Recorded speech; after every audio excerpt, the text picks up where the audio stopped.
Eric and Lyle Menendez, the infamous brothers. The savagery of their crime, the murders of both their mother and father, seem beyond comprehension. Tonight, for the very first time out of court, you will hear their story. Tonight, watching our interview, you can reach your own verdict about them. We begin with the crime itself. A hot August night in 1989, the Beverly Hills mansion of entertainment executive Jose Menendez. He and his wife Kitty are watching television in the family room. Suddenly, a brutal volley of shotgun fire. Jose Menendez is killed by a close-in shot to the head. He has 5 other shotgun wounds. Kitty Menendez's body is riddled with shotgun pellets. She had 10 wounds on her. She was getting blasted all over that room. Don't kill my parents. Pardon me? Don't kill my parents. Were they shot? Yes. They were shot? Yes. The voice of Lyle Menendez, then 21 years old, who tells police that he and his brother Eric, then 18, discovered the bodies as they returned home from a movie. Lyle and Eric Menendez lied successfully for months. But if their crime was a horror movie, their undoing was the stuff of soap opera. Eric, in torment, confessed his crime to his therapist, Dr. Jerome Oziel. Lyle then also admitted to the murders. Their confession was overheard by Oziel's mistress, Judalon Smith, and she went to the police. Lyle was arrested in California. Eric, who had been traveling overseas, voluntarily flew home to surrender. 3 years later, the Menendez brothers went on trial for their lives. I was just firing as I went into the room. I just started firing. In what direction? In front of me. What was in front of you? My parents. And I remember firing directly at him. You reloaded? Is that yes? Yes. And what did you do after you reloaded?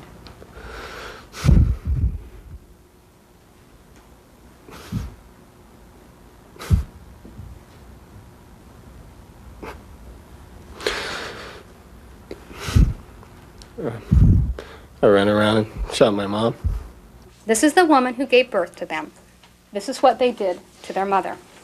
The jury heard tapes of the brothers' confession to Dr. Oziel. When their turn came, Eric and Lyle Menendez told a rapt courtroom that the murder of their parents was an act of self-defense. They said they were in fear of their lives from a controlling father who had been sexually abusing them.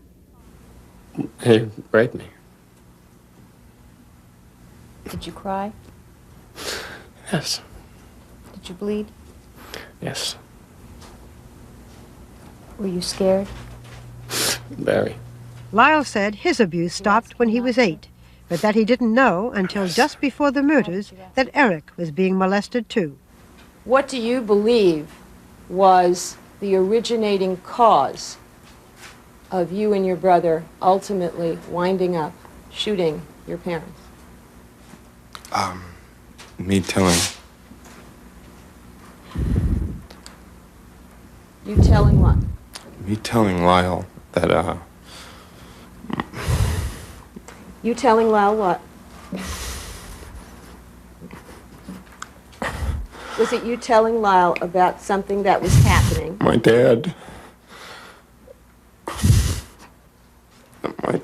had been molesting me. The brothers' testimony was compelling and effective.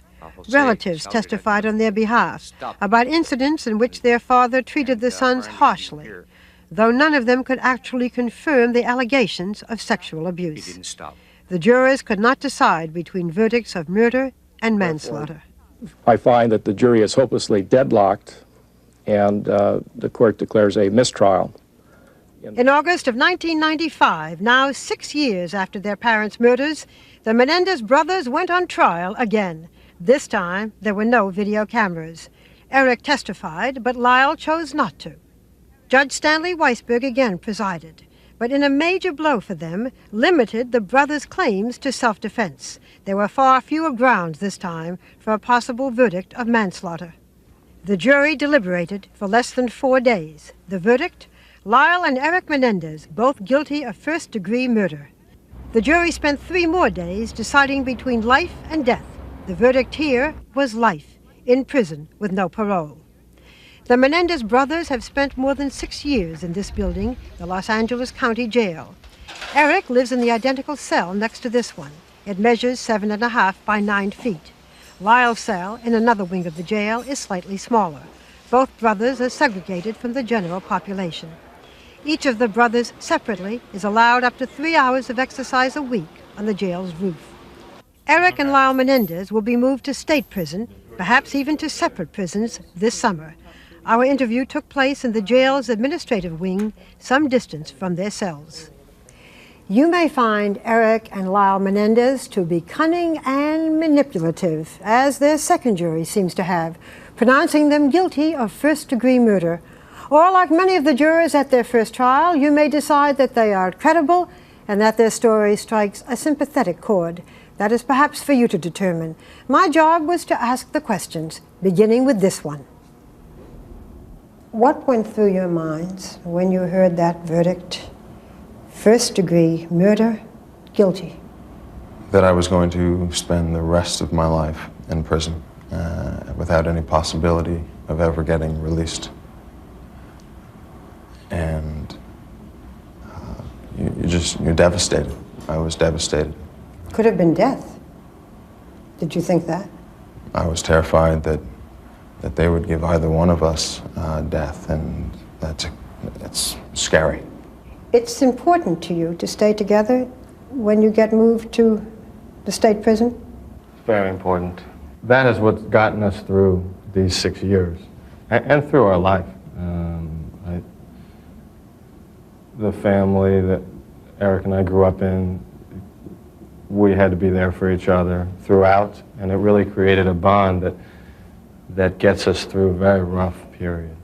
Some people might say, why should we put them together? I mean, look what they did. They should be punished as much as possible. Let's separate them. What do you say to that? You know people will say that, some. There's nothing to say to that. What we did, it was awful, and I wish I could go back. We will spend the rest of our life in prison. But if we're not put in the same prison, there's a good probability I will never see him again. And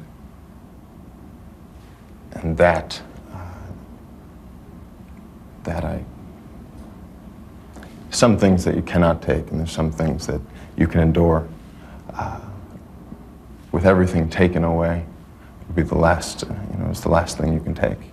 Do you think the media has portrayed you fairly? Can you tell? I don't know if anyone can be portrayed fairly in the media, who they are. Well, let me say it.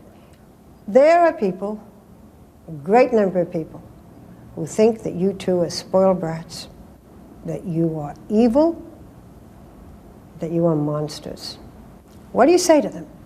That's not who I am, but I can't defend that.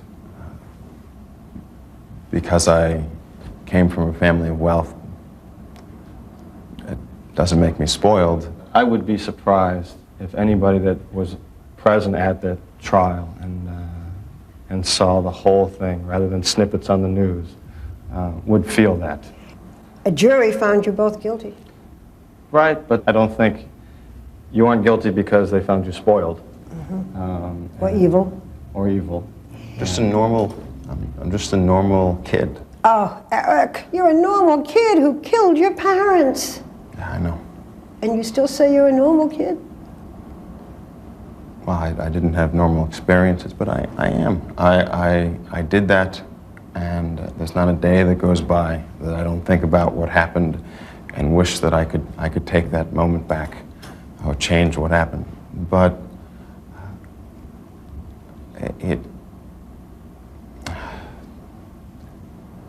it's hard to live with that. Do you feel remorse? Tremendous remorse. And I think...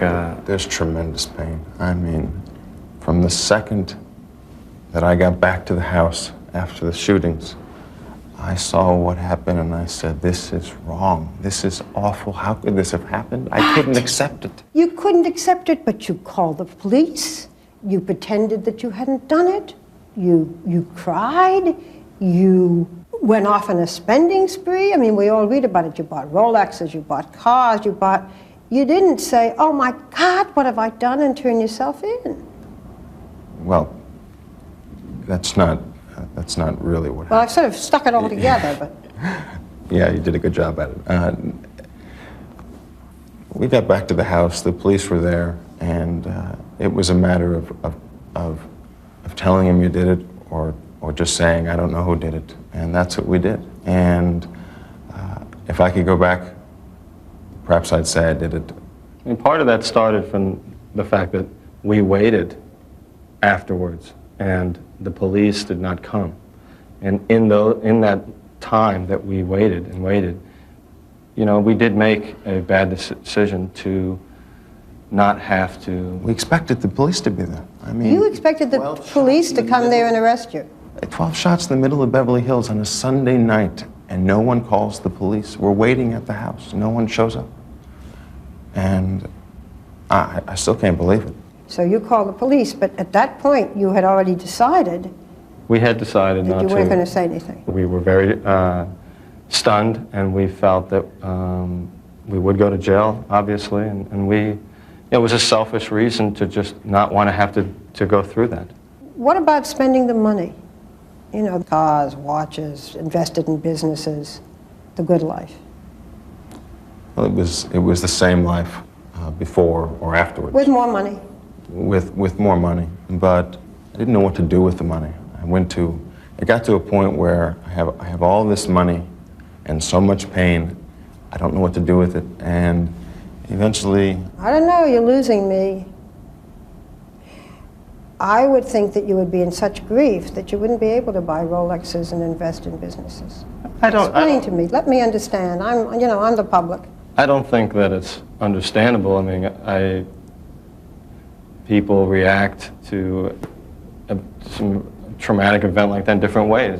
You went to your psychologist, Dr. Oziel, and told him that you had committed this crime.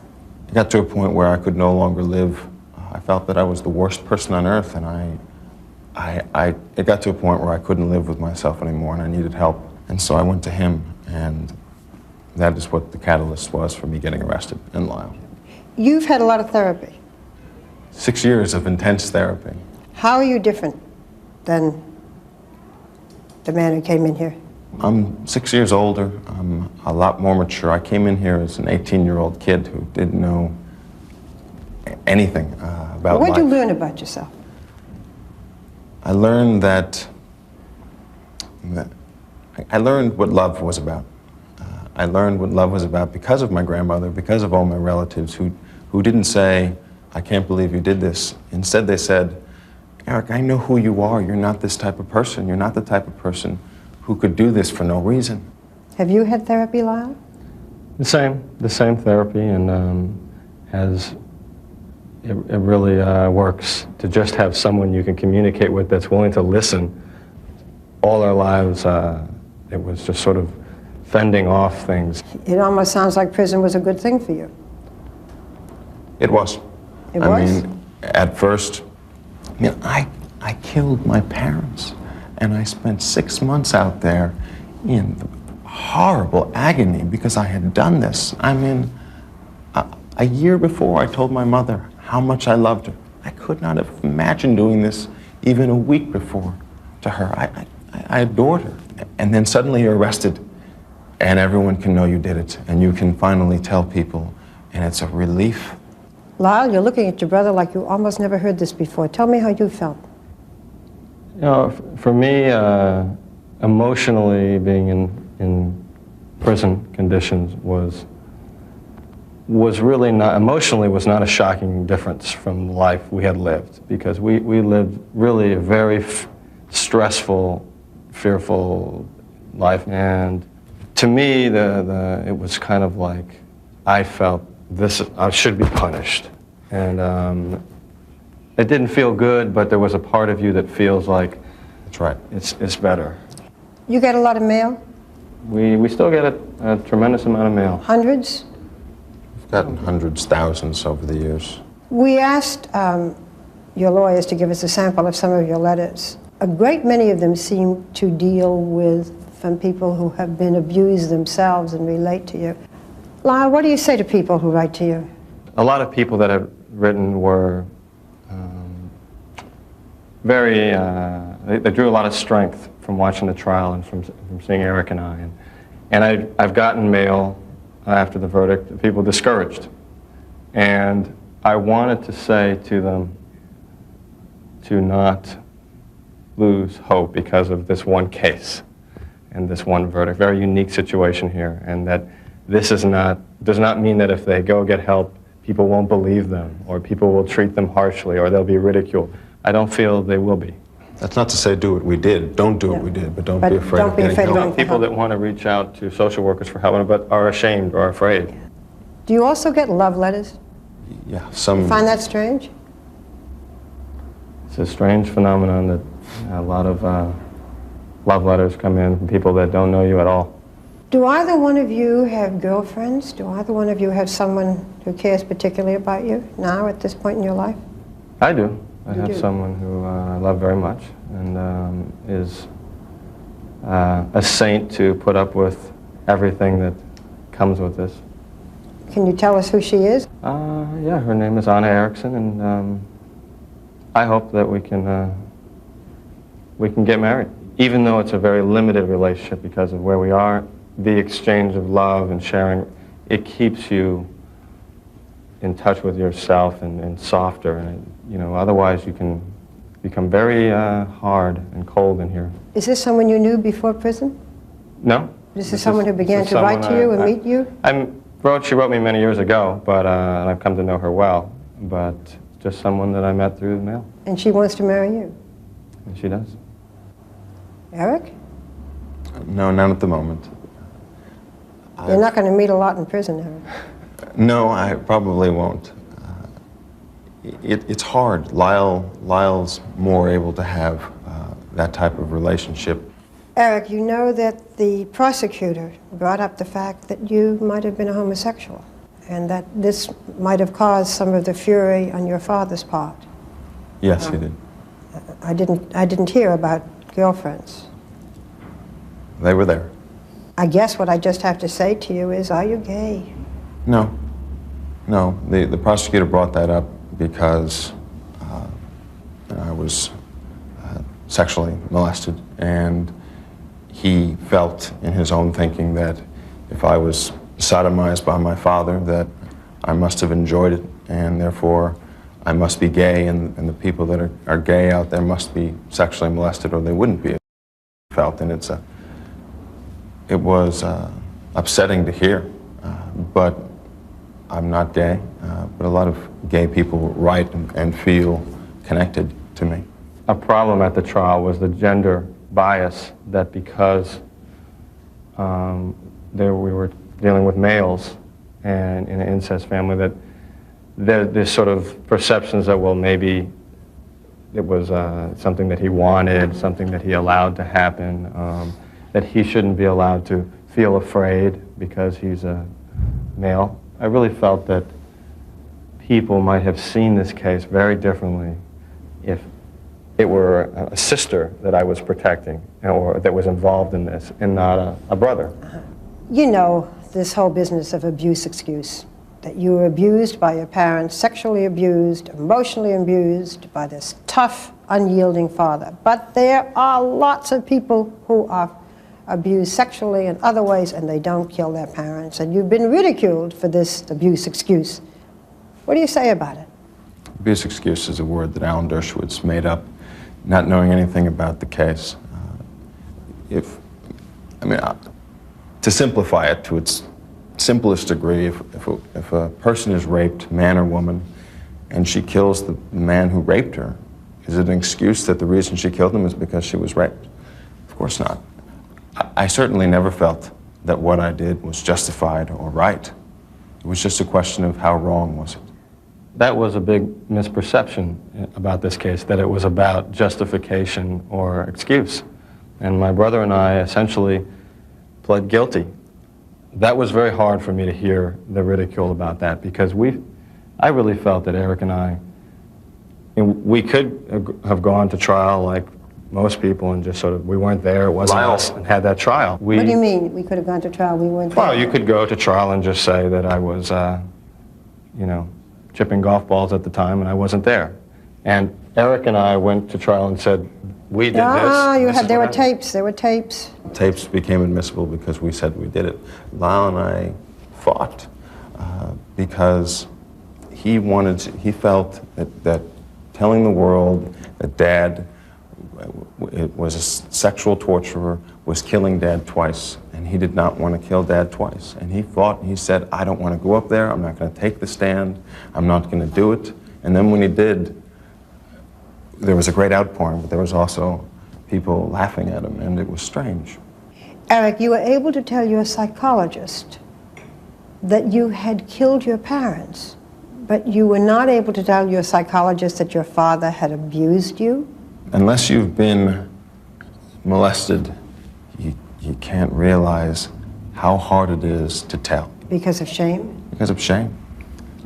The story continues now, the scene being set for murder. Describe your relationship with your father. What words come into your mind? Brutal. Painful. Torturous. And yet I thought that he was the most powerful and brilliant person I had ever met. I was his firstborn son. That was very important to him. And my bond with him was, I thought, strong because we had been through so much together, but it was difficult to see the things that were going on. And things that were going on, that is, when you learned that he was sexually molesting your brother? He had sexually molested me before I was a teenager, and it was a much different experience than Eric's. Because you were little? Because I was little, I guess. You know, there are some questions that everybody asks, like, why didn't you run away? I wish that I could have.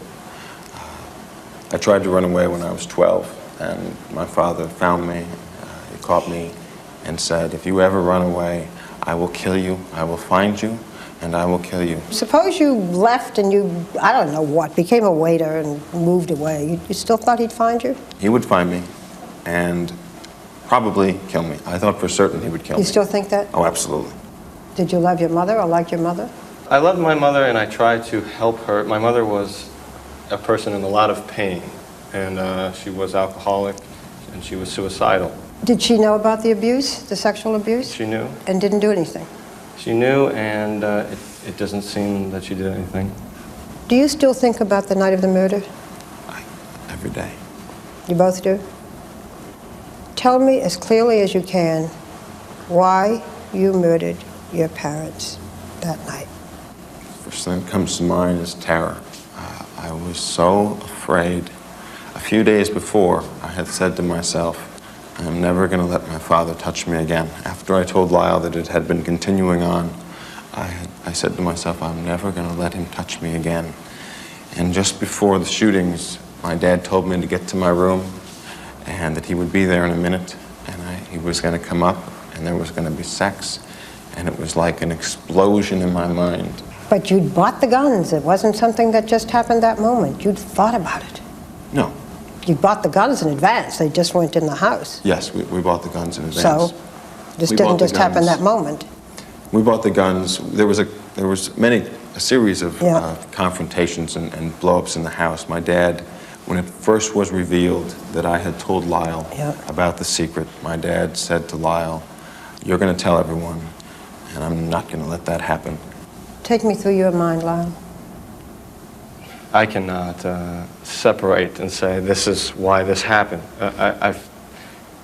My father was threatening us, and so there was fear, but there was great, there was anger on my part, and my mother was aware of and had allied herself with my father, and there was a great deal of confusion. This happened all in just 3 days, and I wish I'd give anything to just turn back that one page of my life. The other big question. You killed your father, who was molesting you. Why did you kill your mother? On Thursday night before, in one of the explosions, I was running downstairs and I was crying. And my mother was on the couch and she had been drinking. And she said, "What's wrong with you?" And I said, "Nothing, nothing, you wouldn't understand." And she said, "Oh, I understand. What do you think, I'm stupid?" And she told me that she knew, that she had known all my life what my father was doing. And it was like I didn't even know who she was anymore. And I just saw Dad and Mom as the same person at that point. I saw them as a single person. And really the first time that this secret about what was happening with Dad and Eric was discussed openly in the family in a very angry way.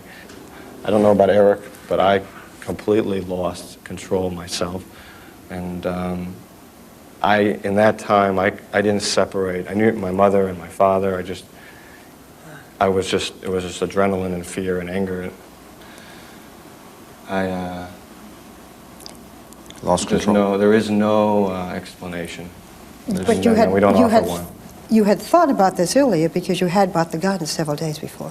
We knew that this could end, a violent confrontation could occur because my father had threatened my life. You still think your father would have killed you for revealing the secret? You both still feel that? There's no question. Really? I still believe that. I don't believe that he was in the process of killing us that moment, that evening. Yeah. But and I don't think that it might seem, because there are so few cases that come to the public's attention like this, that this has never occurred ever before in the country. And in fact, there are over 200 parricides a year that involve incest families. And so, I felt it completely then, and now I believe that, but I would not shoot my parents now, no matter what.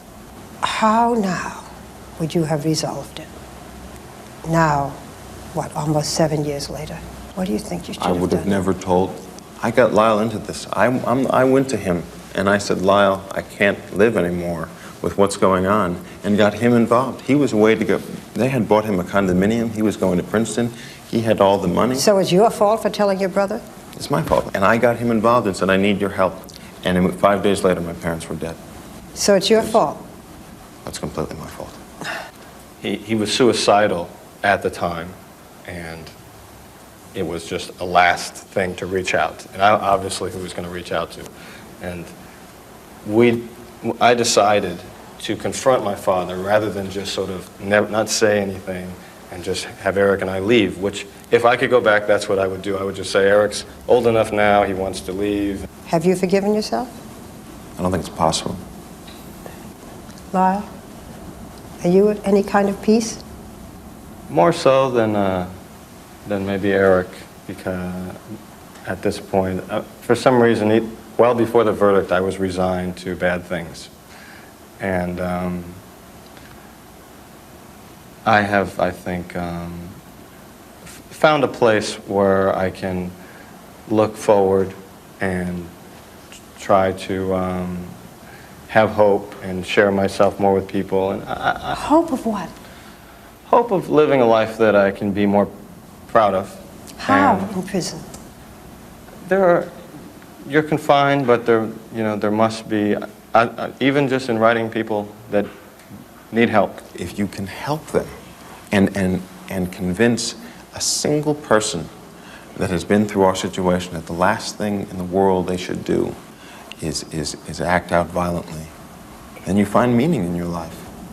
If you could say something to your mother and your father, I'm sure you have in your own minds, what would you say? I am so sorry. I forgive them completely for anything they have done to us. If I had one wish, it would be able to have one conversation with them or to change places with them.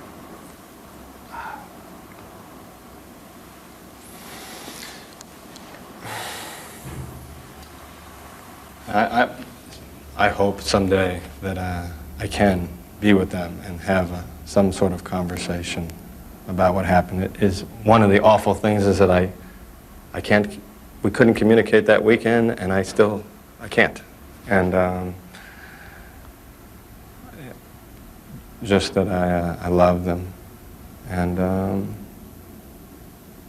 that I believe, despite everything that happened, that they really loved us, and that things just went awry. Our interview is over. Deputies now arrived to take Eric and Lyle Menendez back to the cell blocks. They were handcuffed and chained for the long walk back. Their legs had been shackled throughout the interview.